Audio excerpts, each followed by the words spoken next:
Kai sekėjo skaičius lygus tiek, tai ženklas tęsti savo prisistatymą. Per skaičių prizmę žinoma, kur kiekvienas atras kažką savo arba apie save. Dabar iškart sudėkit savo visus gimimo datos skaičius iki vienaženklio skaičiuko.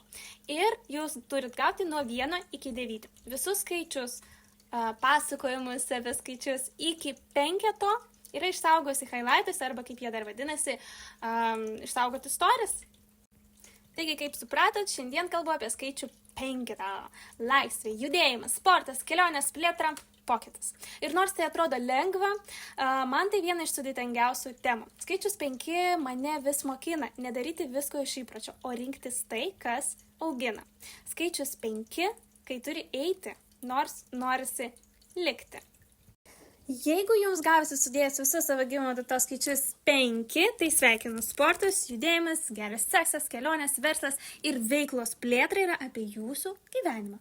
O aš esu ne 5, tai sportą einu ne iš meilės, o iš sąmoningo pasirinkimo, dėl savo nugaros, dėl amžiaus, dėl to, kad noriu gyventi ilgai ir laimingai savo kūne, o ne jame kentėti. Tai reiškia ne ieškoti pasiteisinimų, o rasti priežastį. Skaičius 5 primena, kūnas yra ne kalėjimas, jis yra tavo galimybė gyventi lengvai, tik reikia juo rūpintis. Judėjimas tai meilė gyvenimui per kūną. Na, kaip ten 5? Žinot, kad jūs nesergat depresija, jeigu užsiimat sportu. Ir apskritai jūs per judėjimą visas savo gyvenimo sferas judinat į sėkmę. Kelionės. Dar viena 5 svarbi tema.